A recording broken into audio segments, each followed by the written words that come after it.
Okay, let's unpack this. Our mission today, well, it's to really get a professional level handle on a core area of pharmacology. Those antimicrobial agents, the ones that go after the bacterial cell wall. Exactly. And it's such a fascinating target because, it's the perfect example of selective toxicity. We're hitting something the bacteria have, but our own cells, mammalian cells, simply don't. Right, it's leveraging that huge architectural difference. The bacteria really rely on this massive mesh structure, don't they? Peptidoglycan? That's the one. Peptidoglycan is this polymer structure, basically glycan units cross-linked with peptides, and it's absolutely essential for the bacteria's integrity. Keeps them from just, well, bursting. Osmotic lysis, yeah. Without that rigid wall, they're goners.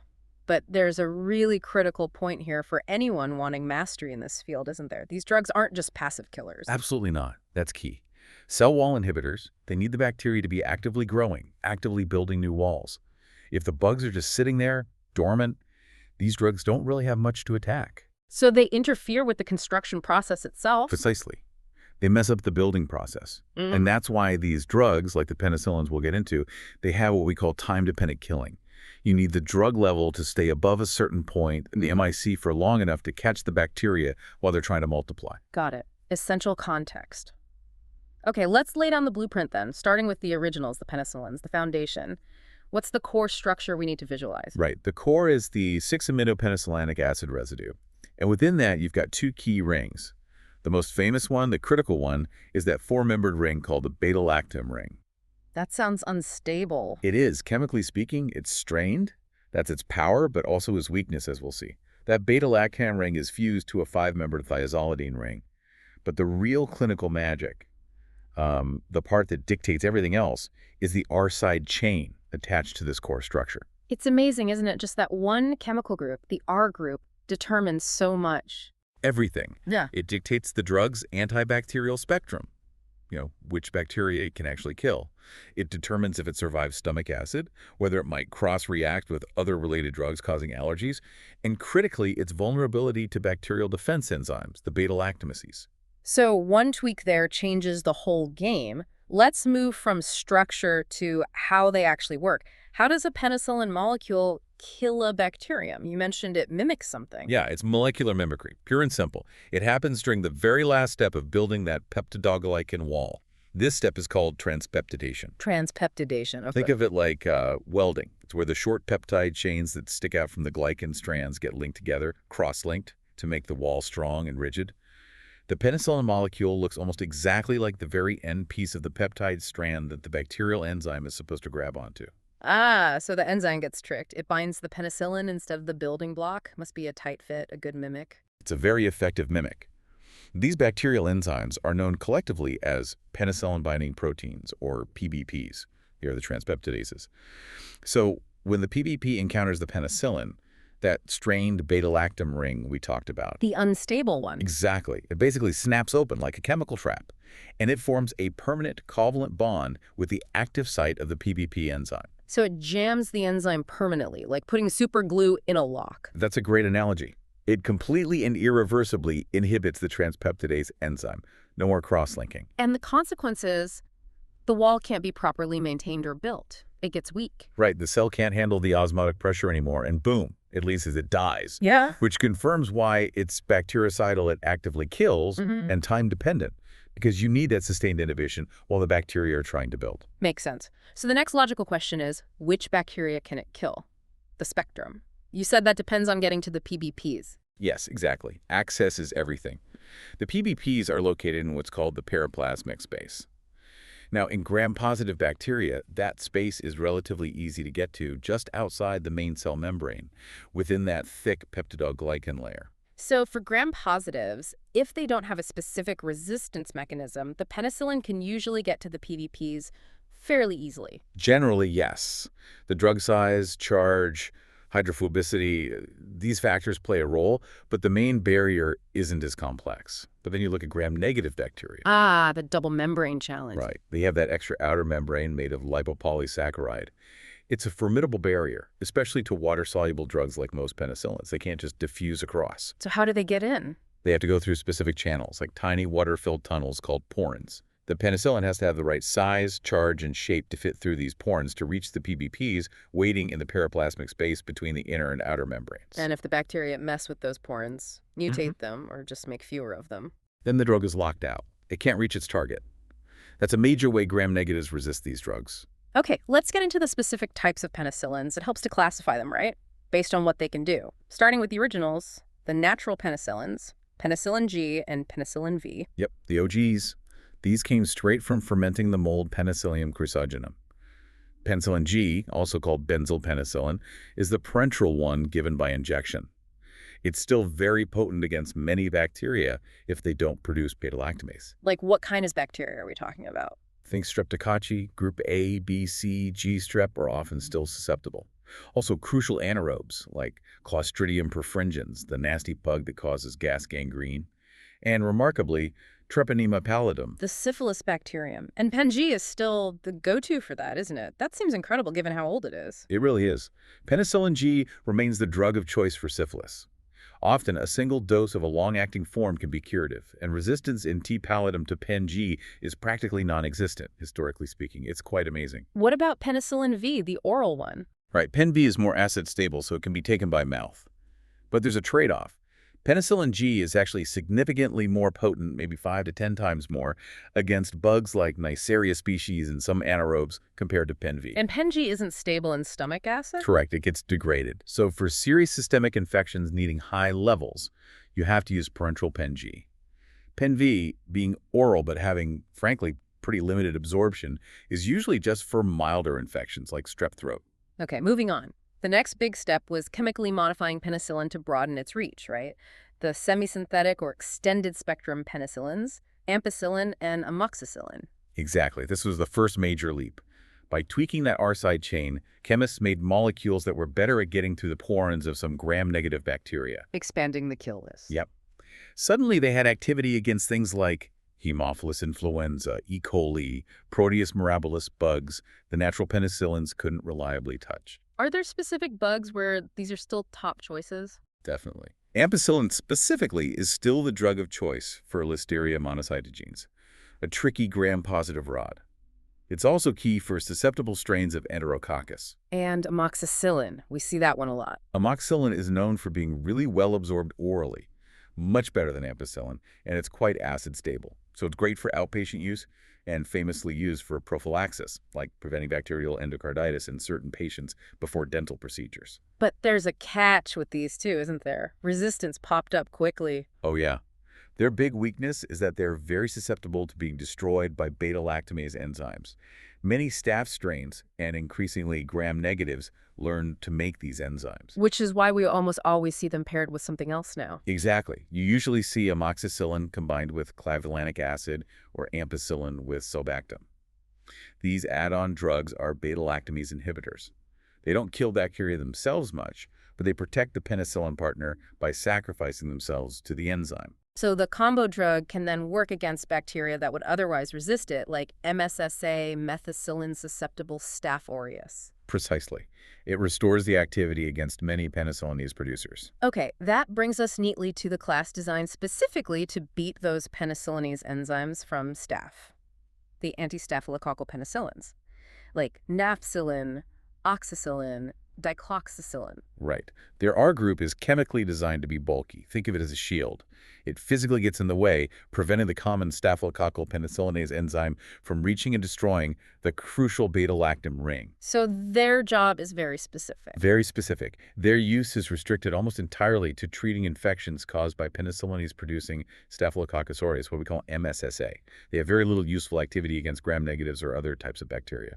And the historical one here is methicillin, the M in MRSA. Yeah, methicillin was in this class, but we don't use it clinically anymore, certainly not in the U.S. It had a nasty habit of causing kidney damage, interstitial nephritis. So now it's basically just a lab tool used to test staph isolates. If a staph is resistant to methicillin in the lab. Then it's MRSA, methicillin-resistant Staphylococcus aureus. Correct. And that's a critical distinction because MRSA isn't just resistant to methicillin or nafcillin or oxacillin.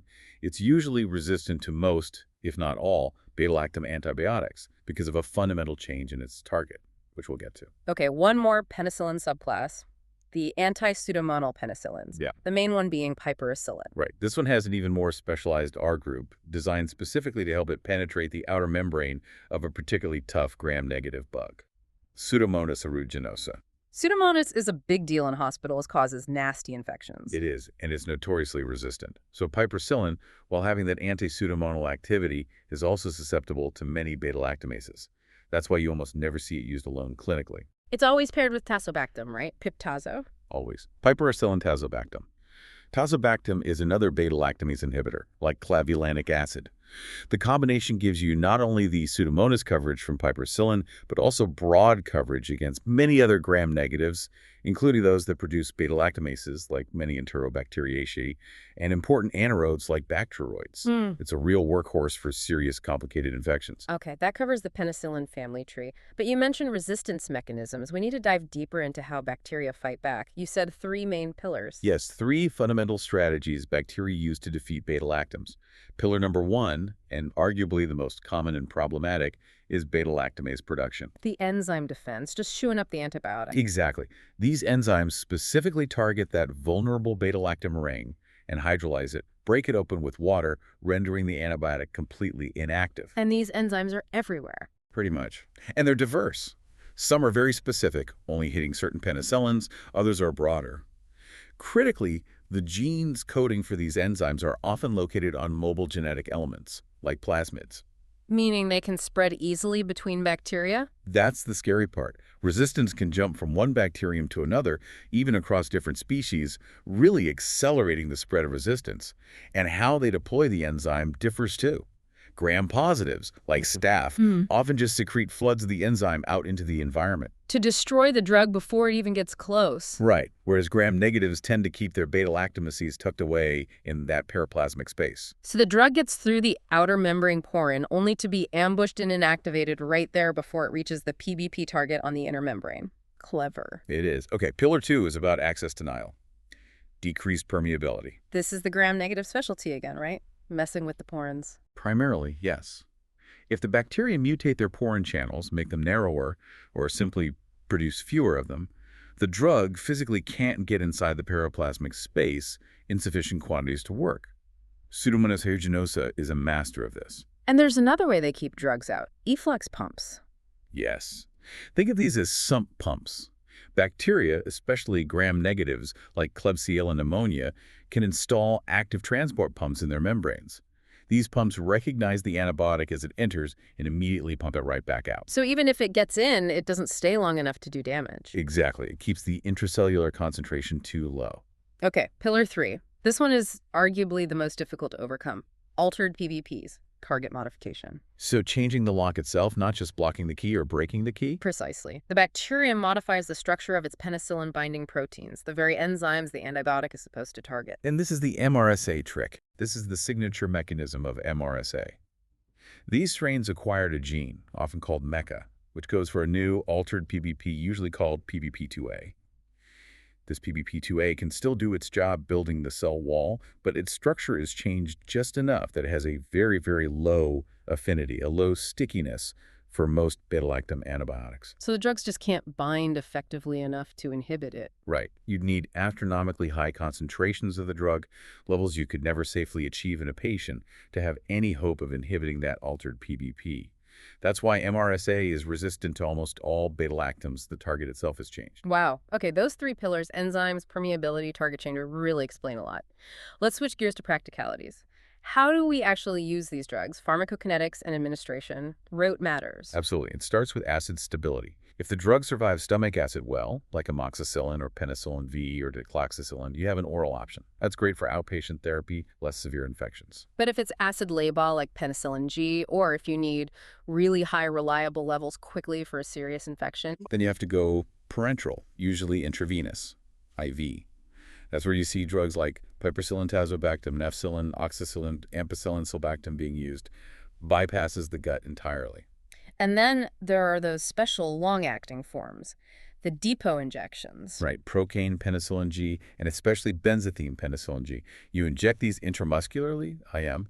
They form a sort of reservoir in the muscle tissue, and the drug gets absorbed very slowly over days or even weeks for benzathine pen G. Giving you low but sustained levels, perfect for something like syphilis where you need long-term coverage. Exactly. It ensures compliance and maintains therapeutic levels for specific infections like that. Absorption can also have quirks. You mentioned amoxicillin is well absorbed. Yeah, it absorbs well. Food doesn't really affect it much, but decloxacillin. Decloxacillin is a classic example. Its absorption is significantly reduced if taken with food. Food delays stomach emptying, giving the stomach acid more time to degrade the drug. So for decloxacillin to work properly, you must tell patients to take it on an empty stomach, usually an hour before or 2 hours after meals. Good clinical pearl. What about distribution? Where do these drugs go in the body? They cross the placenta, you said. They do cross the placenta, but importantly, they are generally considered safe in pregnancy, not teratogenic. However, being mostly water-soluble polar molecules, their distribution into certain body compartments is limited. Like bones or the brain. Exactly. Getting therapeutic concentrations into bone or into the cerebrospinal fluid, CSF, surrounding the brain and spinal cord, is generally poor, unless there's inflammation. Inflammation changes things. Dramatically. When the meninges, the membranes around the brain, are inflamed, like in meningitis, they become much more leaky, much more permeable. This allows penicillins to get into the CSF at levels high enough to treat the infection. Without inflammation, though, CSF penetration is usually insufficient. Same goes for places like the prostate, generally poor penetration. And getting rid of them, mostly kidneys. Primarily renal excretion for most penicillins.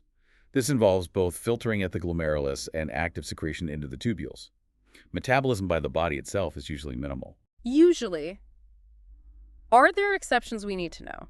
Yes, the antistaphylococcal ones again, nafcillin and oxacillin. These are exceptions because they are primarily cleared by the liver through metabolism and biliary excretion. Which Means if a patient has severe kidney failure, you generally don't need to adjust the dose of nafcillin or oxacillin because the liver is handling their elimination. For almost all other penicillins, you do need to reduce the dose in renal impairment because the kidneys aren't clearing them effectively. Okay, and that kidney tubule secretion mechanism that leads to a famous drug interaction, doesn't it, with probenecid? Yes, the classic interaction. Probenecid works by blocking the specific transporter system in the renal tubules that actively pumps penicillins and other organic acids out into the urine. So if you give probenecid with a penicillin, You block its exit route. This causes the penicillin levels in the blood to rise higher and stay high for longer. It increases the half-life and the overall exposure.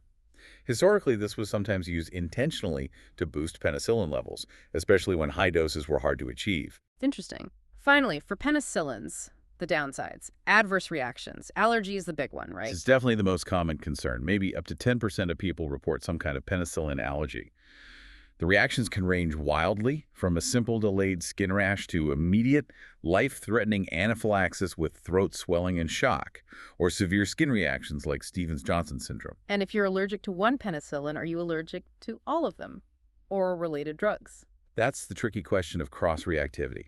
There is a potential for cross-reaction among different beta-lactams, but it's not absolute. It depends more on the similarity of the R-side chains than the core beta-lactam ring itself. But if someone has had a severe immediate reaction like anaphylaxis to one penicillin, you'd be extremely cautious about using any other beta-lactam. What else besides allergy? Gut problems. Very common. Diarrhea is frequent, largely because the antibiotic disrupts the normal healthy bacteria in your gut. And sometimes this disruption allows a nasty bacterium called Clostridium difficile, or C. diff, to overgrow and cause severe colitis. Nasty stuff. Any organ toxicity. Yes. We mentioned methicillin causing acute interstitial nephritis kidney inflammation. That's a potential, the rarer issue with others too. And neurotoxicity is a concern? Seizures? Potentially, yes. Penicillins can interfere with GABA signaling in the brain, which is inhibitory. If you get very high drug levels, especially in patients with kidney failure who can't clear the drug, or those with underlying epilepsy, it can lower the seizure threshold and potentially trigger seizures. And blood issues. High doses of certain agents like piperacillin or nafcillin have been associated with effects on blood clotting, sometimes decreased platelet aggregation or coagulation issues, something to be aware of in very sick patients on high doses. Okay, that's a deep dive on penicillins. Let's move to the next major class, often seen as the successors or cousins, the cephalosporins, structurally similar. Very similar, also beta-lactams. derived from 7-aminosephalosperonic acid. They have the same fundamental mechanism of action. They bind to PBPs and inhibit cell wall transpeptidation. Same target, same basic idea. So what's different? Why have them? The key initial advantage was that their structure, particularly the different ring fused to the beta-lactam ring, a dihydrothiazine ring instead of thiazolidine, made them inherently more resistant to being destroyed by many of the common beta-lactamase enzymes that plague the early penicillins. So built-in protection to some extent. To some extent, yes. And like penicillins, their properties are heavily influenced by the different R side chains chemists have attached over the years. Same resistance mechanisms apply to bacteria can still make enzymes that chew them up, cephalosporinases, alter permeability, or change PVPs. Before we get into the generations, are there any major bugs that cephalosporins just don't cover, like absolute blind spots we need to know? Yes, absolutely critical knowledge gaps. Memorize these three. Cephalosporins are not effective against Listeria monocytogenes, Clostridium difficile, side diff, and Enterococcus species like E. faecalis or E. faecium. If you suspect any of those, a cephalosporin is the wrong drug, period. Got it. Listeria, C. diff, Enterococcus, no go for cephs. Okay, now the generations. This seems to be the main way people talk about them. What's the logic here? The generations represent a progression, generally speaking. You start with strong gram-positive activity in the first generation, and as you move to later generations, second, third, fourth, you typically gain broader and more potent gram-negative activity, often while sacrificing some of the initial gram-positive strength. And you also tend to gain more stability against beta-lactamases. Okay, let's walk through them. First generation. Examples. Think cephalexin, oral, and cefazolin, parenteral. These are basically good substitutes for penicillin G, but with the added advantage of being resistant to the staphylococcal penicillinase enzyme. So they're good for MSSA. Excellent for MSSA. That's primary use. Their gram-negative coverage is pretty modest, though, often remembered by the mnemonic PEC, Proteus mirabilis, E. coli, and Klebsiella pneumonia. And cefazolin specifically. You see that used a lot in hospitals. Yes. Cefazolin is a workhorse for surgical prophylaxis. It penetrates tissues, including bone, very well, has a decent half-life, and covers the skin bugs like staph and strep that you worry about contaminating a surgical site. Makes sense. On to second generation. What's the shift here? Here, you start seeing improved activity against gram-negative bacteria. Key additions include reliable coverage for Haemophilus influenza and Moraxilla catarrhalis, which are common causes of respiratory infections like sinusitis and bronchitis. Examples include cefuroxime, oral, and Tyv. Is there anything unique within the second generation? Yes, a subgroup called the cephomycins. The main ones are cefoxtin and cefotenin. Their claim to fame, and it's a really important niche, is that they are the only cephalosporins with significant, reliable activity against anaerobic bacteria, particularly gram-negative anaerobes like Bacteroides fragilis. Ah, so important for infections below the diaphragm, mixed abdominal infections. Exactly. That anaerobic coverage makes them useful options for intra-abdominal infections or pelvic infections, although resistance in bacteroids is definitely increasing, limiting their use somewhat now. Okay, third generation. This sounds like where things get serious. This is really the powerhouse generation for many severe infections. Examples include ceftriaxone, cefotaxime, and ceftazidime. The big leap here is significantly enhanced activity against a wider range of gram-negative bacilli, including many strains that produce beta-lactamase that would knock out earlier generations. They're also excellent against bugs like Neisseria gonorrhea. And their role in meningitis. Critical. Ceftriaxone and cefotaxime are drugs of choice for treating bacterial meningitis. Why?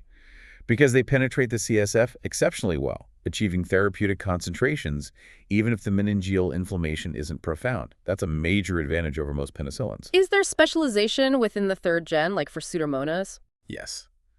Ceftazidime is the standout here. It's the classic third-gen agent specifically designed to have activity against Pseudomonas aeruginosa. Ceftriaxone and cefotaxime generally lack reliable Pseudomonas coverage. But with great power comes great responsibility or risk. Definitely a risk. This broad-spectrum activity, especially with third-generation agents, comes with significant collateral damage. Their widespread use is a major driver of antimicrobial resistance development, selecting for highly resistant organisms. They also significantly disrupt the gut microbiome, putting patients at high risk for developing C. difficile infection afterwards. A double-edged sword. Okay, fourth generation, just one main one. Primarily cefepime. Think of cephalosporins as trying to combine the best of earlier generations. It has the good gram-positive activity similar to the first generation, covers MSSA strep, plus a broad gram-negative activity of the third generation, including reliable coverage against Pseudomonas aeruginosa. So very broad spectrum. When do you use it? It's a parenteral agent used for serious, often hospital-acquired infections where you need broad empiric coverage quickly, covering both gram-positives and tough gram-negatives like Pseudomonas, while you wait for culture results. It's also generally more stable against certain types of beta-lactamases, like AMP-C, compared to third-gen agents. And finally, there's a newer category, advanced generation. Yes, represented by cephalosporin. This one is unique, a real game-changer in one specific way. What's its superpower? It is the only beta-lactam currently available in the United States that has reliable clinical activity against MRSA.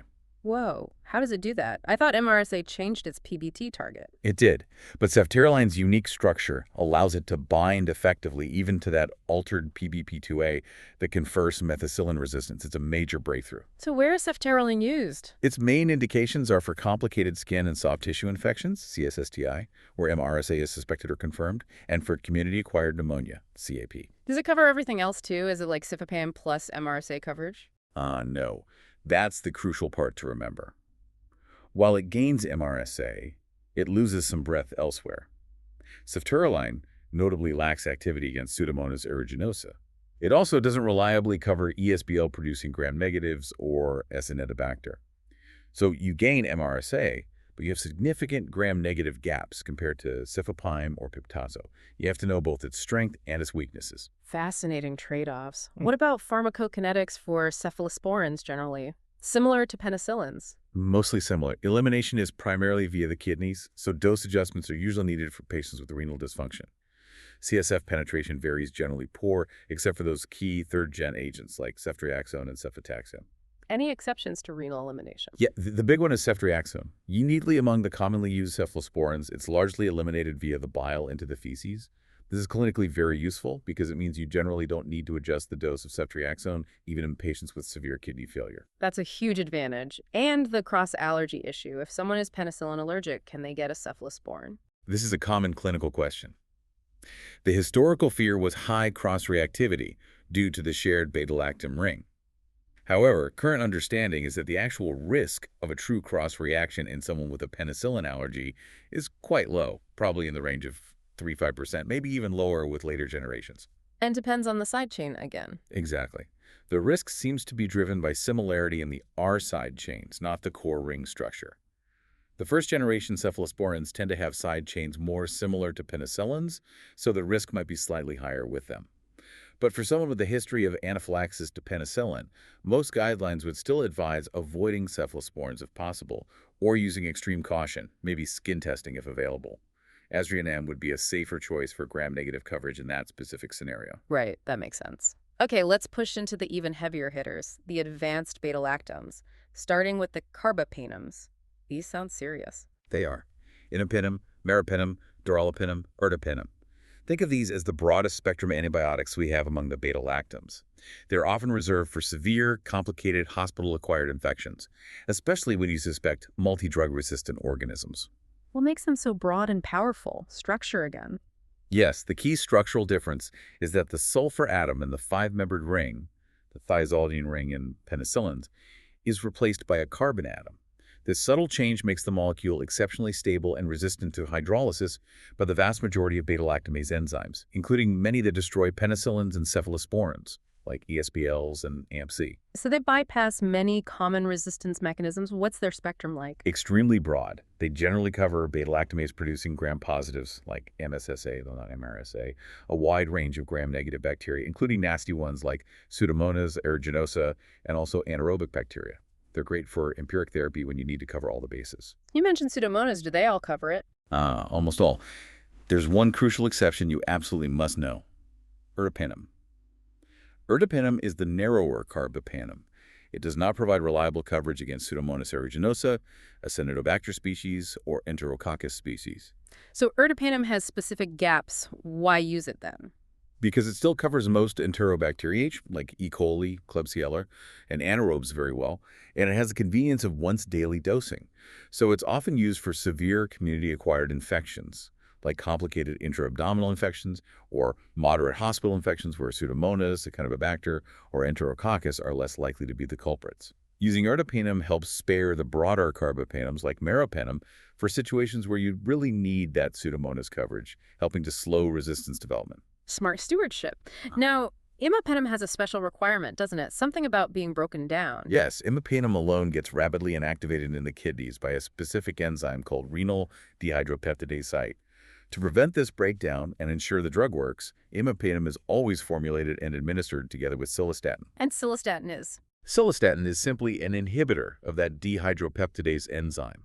It protects imipenem from being destroyed in the kidney, allowing it to reach therapeutic concentrations. Meropenem, doripenem, and ertapenem don't have this issue. They are stable to that enzyme and don't need cilastatin. Good to know. How about getting into the CNS for meningitis? Carbapenems generally penetrate the CSF reasonably well, especially when the meninges are inflamed. Meropenem in particular is known to achieve good therapeutic levels in the CSF, even without significant inflammation, and is sometimes used for treating resistant gram-negative meningitis.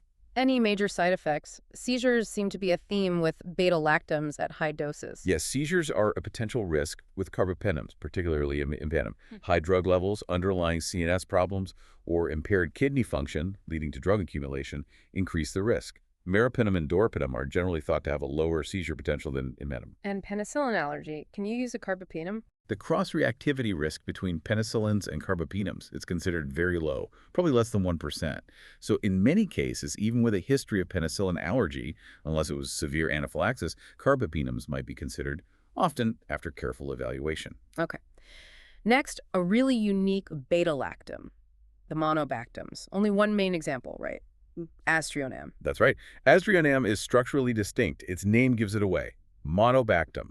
The beta-lactam ring stands alone. It's not fused to a second ring like in penicillins, cephalosporins, or carbapenem. And that structural difference leads to a very different spectrum. Completely different. Right. Aztreonam's activity is highly targeted. It works only against aerobic gram-negative bacteria. That includes most Enterobacteriaceae like E. coli, Klebsiella, Serratia, and importantly, Pseudomonas aeruginosa. Only gram-negatives. No gram-positive activity. No anaerobic activity. None whatsoever. It's purely a gram-negative agent. So why use such a narrow drug? What's its niche? Its unique structure gives it a unique immunological profile.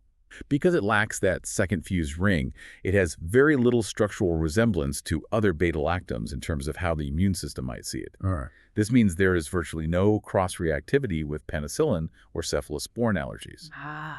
So that's the key. That is the key clinical niche. Aztreonam is the go-to agent for treating serious gram-negative infections, including Pseudomonas, in patients who have a documented history of severe IgE-mediated anaphylactic allergy to penicillins. It allows you to use a beta-lactam mechanism safely in that specific high-risk population. Invaluable in that scenario. Okay, one more piece of the beta-lactam puzzle, the beta-lactamase inhibitors themselves. Clavulanic acid, sulbactam, tazobactam we mentioned. Right. These aren't really antibiotics on their own. They have very weak antibacterial activity. Their sole purpose is to protect their partner antibiotic. They act as suicide inhibitors. They readily bind to the bacterial beta-lactamase enzyme, often irreversibly, effectively sacrificing themselves to neutralize the enzyme. This allows the partner penicillin, like amoxicillin or piperacillin, to reach the PBP target unharmed. But bacteria keep evolving, making nastier enzymes, right? Like ESBLs and carbapenemases. Exactly. The emergence of these highly resistant enzymes, like extended spectrum beta-lactamases, ESBLs, which chew up most penicillins and cephalosporins, and even carbapenemases, which destroy carbapenems, has driven the need for newer, more powerful inhibitor combinations. Like what? We now have combinations using newer inhibitors like avibactam and vaporbactam. These are paired with cephalosporins or carbapenems and are reserved for treating infections caused by these highly resistant MDR multi-drug-resistant pathogens. Can you give examples? Sure. Ceftolozane tazobactam is potent against MDR Pseudomonas and many ESBL-producing Enterobacteriaceae. Then there's ceftazidime avibactam. Avibactam is a broader inhibitor covering ESBLs, MPC enzymes, and importantly, some types of carbapeneses, like KPC. This makes it a critical drug for certain carbapenem-resistant Enterobacteriaceae. CRE. So these are reserve agents for really bad bugs. Absolutely. They are reserved for confirmed MDR infections to preserve their efficacy. Another one is meropeneviborbactam, where vapibactam also inhibits certain carbapenems like KPC. Understanding when to use these advanced combos and when not to is crucial antimicrobial stewardship. One major gap still exists, though they generally don't cover metallo-beta-lactamase. It's a constant battle. Okay, we've thoroughly covered the beta-lactams. Let's move to the non-beta-lactam cell wall and membrane inhibitors, a totally different approach, starting with the big one for MRSA, vancomycin. Vancomycin, a large, complex glycopeptide antibiotic. Its mechanism is entirely different from beta-lactams, which is why it works when they don't, especially against MRSA. How does it work then, still targeting the wall? Yes, but not the enzymes. Vancomycin works by directly binding to the building blocks of the peptidoglycan itself. Specifically, it latches onto the terminal D-alanine portion of the peptide side chains extending from the glycan backbone. So it grabs onto the bricks before they can be laid, essentially. That's a perfect way to think about it. By binding to that D-aladial terminus, vancomycin physically obstructs, through steric hindrance, two crucial subsequent steps. First, the polymerization, linking the glycan units together called transglycosylation. And second, the cross-linking transpeptidation step that the PBPs perform. It blocks both processes by clinging to the substrate. Neat mechanism. And its spectrum, gram-positives mainly. Exclusively gram-positive bacteria. It's too large and bulky to penetrate the outer membrane of gram-negatives, but it's invaluable against many gram-positives, including the critical ones like MRSA, methicillin-resistant Staph aureus, MRSE, methicillin-resistant Staph epidermidis, and often Enterococcus species, though resistance VRE is a major problem. Right. It also covers anaerobic gram-positives like Clostridium difficile. You mentioned resistance VRE, vancomycin-resistant Enterococcus. How does that happen? VRE is a huge clinical challenge. The bacteria cleverly changed the target. Instead of making the usual D-ala terminus on their peptide chains, they substitute the final D-ala with D-lactate, making D-ala-D-like or sometimes D-serine. Vancomycin just can't bind effectively to this altered target. Wow. Okay, using vancomycin requires careful monitoring, right? Yeah. Troughs? OUCMIC. Yes, vancomycin has a narrow therapeutic window. The difference between effective dose and toxic dose is small, and it's cleared by the kidneys. Traditionally, we monitor trough levels, aiming for a certain concentration just before the next dose, often 10, 15, or 15, 20 millicg/ml, depending on infection severity. But that's changing. It is. Evidence now strongly suggests that the best predictor of vancomycin efficacy, particularly against Staphylococcus aureus, is the ratio of the 24-hour area under the curve, AUC, to the minimum inhibitory concentration, MIC, of the bug. The target is generally an AUC-MIC ratio of 400 or greater.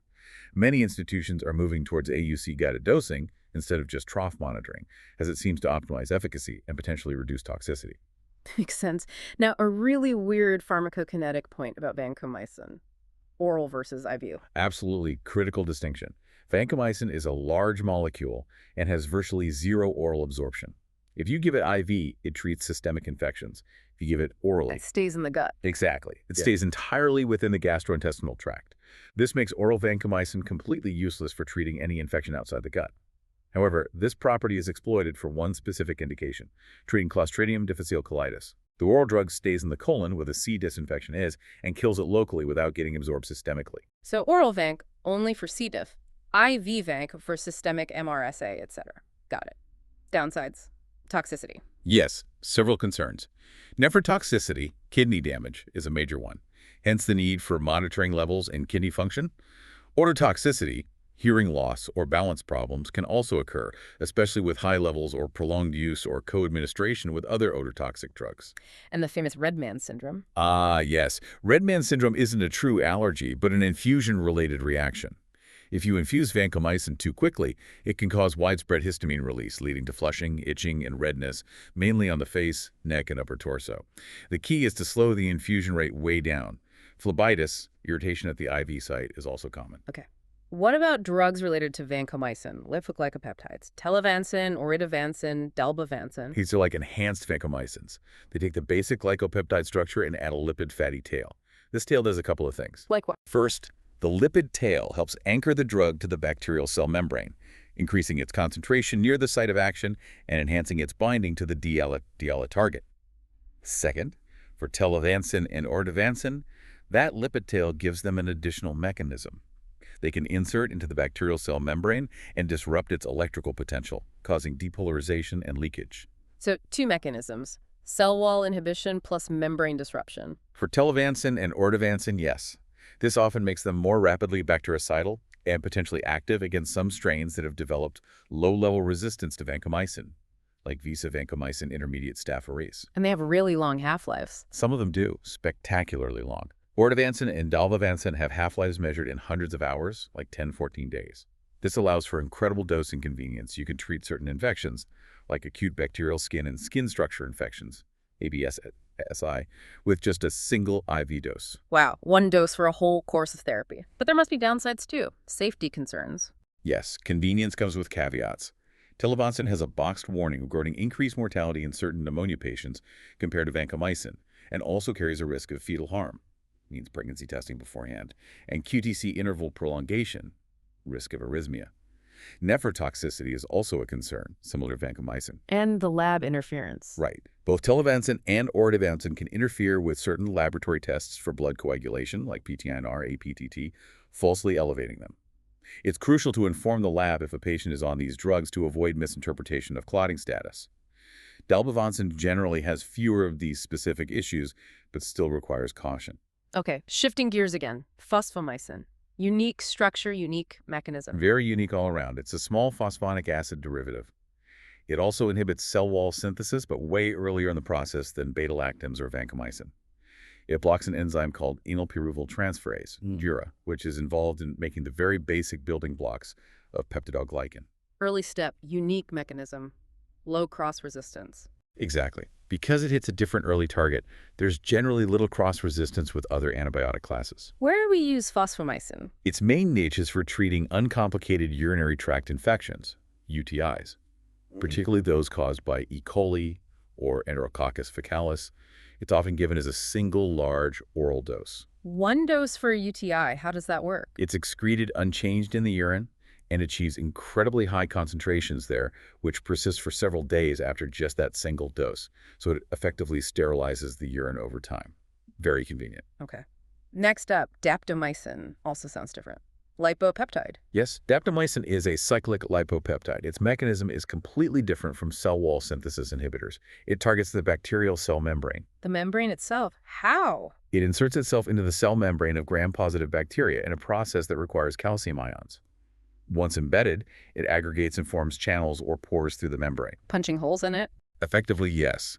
This causes a rapid leakage of intracellular ions, particularly potassium, leading to a rapid depolarization of the membrane potential. The cell loses its energy gradient and can no longer synthesize essential molecules like DNA, RNA, or protein. It's rapidly bactericidal and works in a concentration-dependent manner. Higher peak levels equals faster killing. Gram-positive only again. Yes, daptomycin is only active against gram-positive bacteria. Its size and mechanism prevent activity against gram-negatives. But it's a crucial alternative for resistant gram-positives, including MRSA and, importantly, vancomycin-resistant Enterococci, VRE. So a key weapon against VRE, where is it used? It's approved for complicated skin and soft tissue infections, Staphylococcus aureus bacteremia, bloodstream infection, and specifically right-sided infective endocarditis caused by S. aureus. Now, there's a huge warning about daptomycin, a place you absolutely cannot use it. Yes. This is probably the single most important clinical pearl about daptomycin. It is inactivated by pulmonary surfactant. Surfactant is the substance lining the alveoli in the lungs, meaning daptomycin loses its activity in the lungs.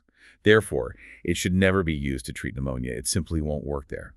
If you need to treat MRSA pneumonia, you need vancomycin or linezolid, not daptomycin. Critical point. Any major side effects for daptomycin? The main concern is muscle toxicity. It can cause elevations in creatine phosphokinase, CPK, an enzyme released from damaged muscle.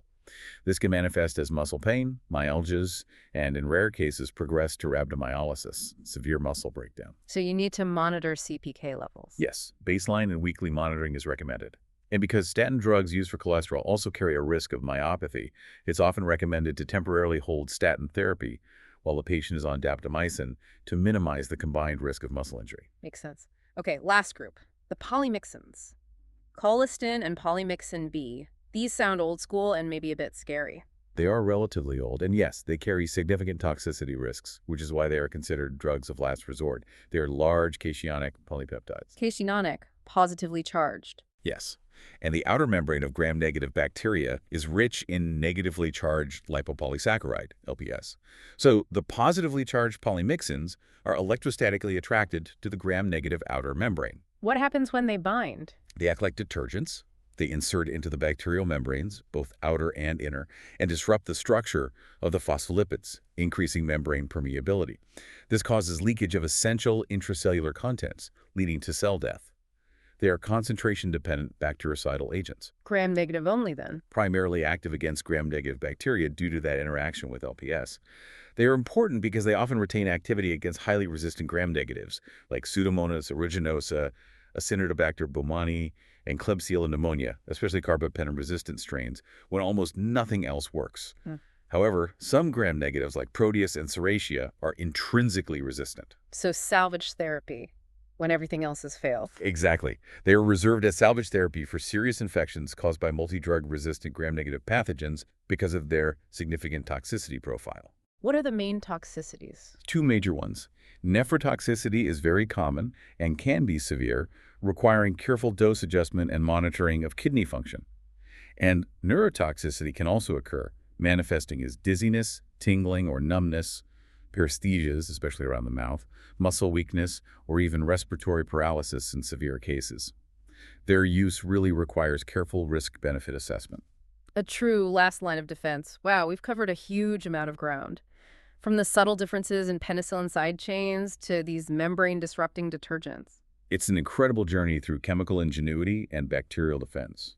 We've seen how drugs mimic building blocks, jam enzymes, block substrates, or just poke holes in membranes, all targeting that essential bacterial envelope. It really highlights how tiny chemical tweaks that R group, swapping a sulfur for a carbon, adding a lipid tail, can completely redefine a drug spectrum, its stability, its clinical use. Here's where it gets really interesting, though, putting it all together. Absolutely. Achieving that professional mastery means you're not just recalling facts, you're synthesizing. When you see a patient with a serious infection, your mental checklist has to fire instantly. First, what's the likely bug, and what's its probable resistance pattern? Is this likely MSSA? Then maybe nafcillin or cefazolin? Is it MRSA? Then vancomycin, maybe daptomycin, but not pneumonia, or ceftaroline, VRE, daptomycin or linezolid, MDR Pseudomonas, maybe piptazo, afepime, a carbapenem, not erta, or even colistin as last resort. Right. The bug dictates the starting options, but then you layer on the patient factors. Exactly. Sure. Does the patient have a severe penicillin allergy? Okay, maybe aztreonam for gram-negatives or vancomycin daptomycin for gram-positives. How are their kidneys? If renal function is poor, maybe ceftriaxone is preferred over other cephalosporins or nafcillin over other penicillins. Are they pregnant? Avoid telebactam. And where is the infection? That's crucial, too. Crucial. Is it meningitis? You need something with good CSF penetration like ceftriaxone or meropenem. Is it pneumonia? Absolutely avoid daptomycin. Is it a UTI? Phosphomycin might be a simple single-dose option. All these factors have to be weighed simultaneously. It's complex decision-making, and underpinning it all is this constant evolutionary arms race you mentioned. Bacteria keep developing new beta-lactamases, forcing us to create new inhibitors like avibactam and vaborbactam. It's a stark reminder that bacterial evolution will likely always outpace our drug development pipeline in the long run. We're always playing catch-up. Which leads to a really important final thought, something for you, the listener, to wrestle with. We talked about the collateral damage of broad-spectrum antibiotics, how they wipe out good bacteria and drive resistance. Right, so the provocative question is this. Knowing the harm caused by overuse of broad agents, how do we, as clinicians aiming for elite practice, consciously prioritize using narrower spectrum drugs whenever feasible? Choosing plain old penicillin G for a susceptible strep throat or a first-gen cephalosporin for simple MSSA skin infection instead of reaching for the big guns immediately. It's about balancing the need to effectively treat the individual patient right now with the critical need to preserve our limited antibiotic arsenal for the future, to slow down this global crisis of antimicrobial resistance. That balancing act, that stewardship, that's the ultimate challenge and responsibility in this field, isn't it? It truly is. Mastering the drugs is step one. Mastering their wise use is the ongoing professional journey.